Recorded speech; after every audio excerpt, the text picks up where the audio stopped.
The first thing that hits you isn't the silence. It's the wind. The cotton stalks bend in West Texas, brittle and exhausted, as farmers walk the rows knowing half of it won't be picked. They're staring at what used to be America's white gold, now selling for less than the cost to grow it. The bins are full, the buyers are gone, and the numbers don't lie. Cotton futures have dropped by more than a third since last spring, and the world's biggest buyer, China, has quietly replaced them. It happened fast. Within one season, Brazilian cotton exports surged to record levels, up nearly 240% from the previous year. And for the first time, Brazil overtook the United States as the world's top supplier. Chinese mills, once dependent on American fiber, now sign long-term contracts with Brazil's Mato Grosso growers at half the price per bale. American farmers can't compete. The U.S. share of China's cotton imports has fallen from 42% 7 years ago to barely 17% today. Prices followed the same curve downward. In Lubbock, the damage is personal. Farmers there depend on imported fertilizer, much of it potash from Canada, now hit by double-digit tariffs. A 12% increase in input costs can mean bankruptcy before the harvest even begins. A cotton picker, once the symbol of scale and efficiency, has turned into a financial anchor. A new John Deere CP770 sells for nearly $1 million. A comparable Chinese harvester costs less than half that. Even a used American machine runs at a premium that makes no sense when your margins have vanished. Brazilian producers, meanwhile, are working with brand new fleets financed through low-interest credit from state banks. Their machinery costs half as much, and their yields keep climbing. In 2025, Brazil controls more than 30% of global cotton exports, a first in history. While the U.S. has slipped behind, Brazil's per-acre output has risen 25% in 5 years, thanks to cheaper labor, longer growing seasons, and subsidized fuel. American output has stagnated under the weight of cost inflation. The market itself is collapsing. Cotton mills across the South, from Georgia to North Carolina, have shut down or shifted to synthetics. 2 decades ago, America processed its own crop. Now domestic textile use has fallen by 75%. This year, cotton consumption inside the United States will reach its lowest point in more than a century. That vacuum means every American bale must find a foreign buyer. But foreign buyers have moved on. China's domestic textile industry has doubled its polyester capacity in just 5 years. Synthetic fiber production there is now more than 4 times larger than the entire global cotton market. For Beijing, cotton is no longer strategic. It's optional. Polyester can be spun cheaper, faster, and tariff-free. In the latest trade figures, Chinese companies bought nearly $1 billion worth of Brazilian cotton, but cut U.S. imports by more than 70%. The supply chain has been rewritten, and America isn't in it. Back on the farm, the numbers turn brutal. Input prices are climbing 12% across the board. Energy costs up 8%. Interest on operating loans nearly doubled since 2022. Some growers in Texas report losses of $20 per bale after years of breaking even. The economics no longer pencil out. If the government doesn't intervene, they say, they're finished. That word, intervention, is now circulating in Washington. Treasury Secretary Scott Bessent has confirmed that tariff revenue could be redirected toward emergency relief for distressed farmers. The proposal, $10 to $14 billion in bailout funding, modeled after the soybean rescue during the first trade war with China. Inside the USDA, staff have warned that the Commodity Credit Corporation, the fund used for such bailouts, holds only $4 billion. The math doesn't add up, and the politics are worse. Because Brazil has already challenged U.S. cotton subsidies once before, and won.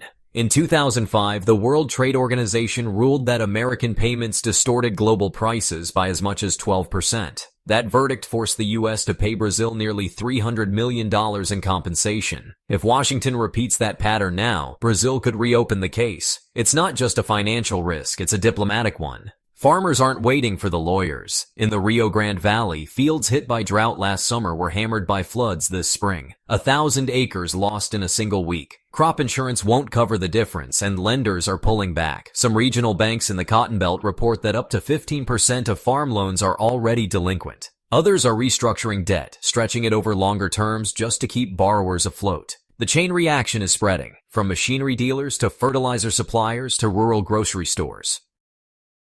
Even the global shipping system is turning against them. Freight rates from Houston to Asia have risen by 25% this year after rerouting through costlier channels. Every cent per pound in freight adds millions to export losses. Brazil, with ports closer to China's main lanes and a new export terminal financed directly by Beijing, can deliver fiber faster and cheaper.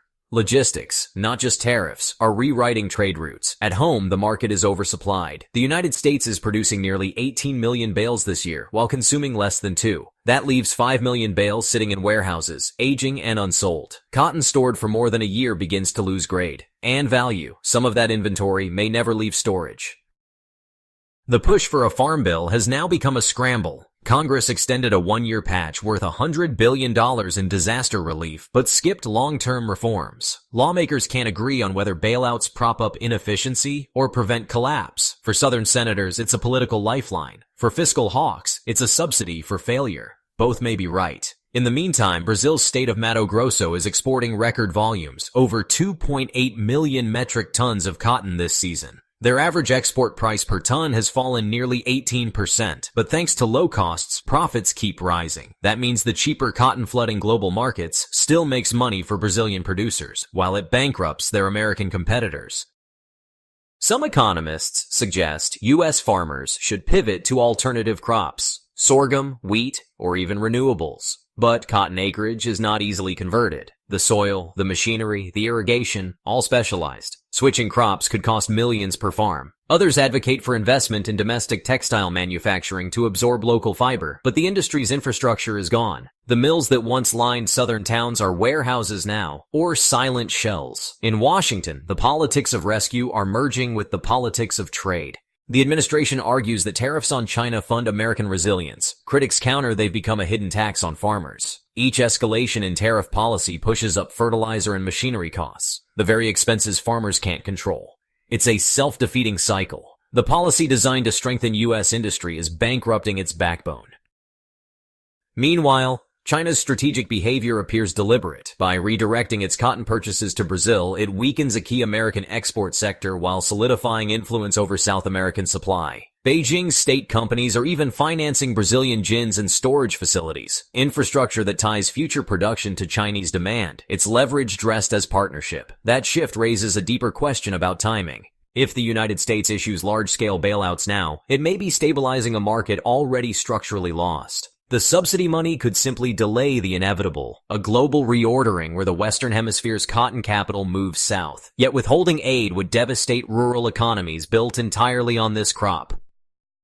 A few quiet voices inside the administration have suggested a third-path government purchase of excess cotton for use in defense textiles, medical supplies, or disaster stockpiles. It's an old playbook. Turn surplus into strategic reserve, but on this scale it might only buy time. The costs are astronomical and the use is limited. In the fields, time is running faster than policy. Over in Mississippi's Delta region, gin operators report running at only 30% capacity, which is far below the 70% needed for profit. Every idle hour just compounds debt. Farmers are laying off crews, skipping maintenance, and even cannibalizing equipment for parts. The collapse isn't theoretical anymore, it's mechanical. Yet Brazil isn't immune to risk either. You see, its record output depends heavily on stable rainfall and cheap credit. A currency shock or prolonged drought could erase those margins overnight, and Chinese buyers, ever pragmatic, could shift again if prices swing. American officials are betting on that volatility, that Brazil's rise might stumble before the United States collapses completely. But, let's be honest, bets aren't strategies.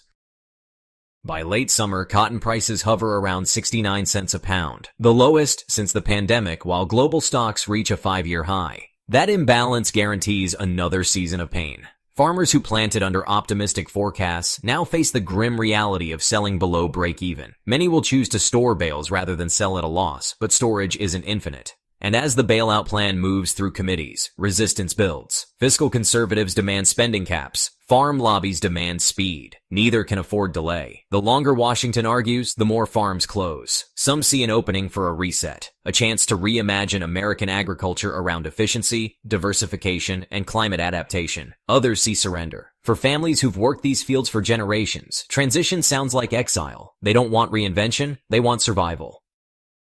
In one Texas county, a farmer points toward the horizon where thunderheads gather. His family has farmed cotton since the Dust Bowl. He says he's not waiting for another bailout. He's planting soy next year, maybe peanuts. Cotton used to mean something, he says, but it's not ours anymore. The storm rolls closer, washing through rows of half-picked plants. From above, it looks like a river swallowing the fields, a white sea turning brown.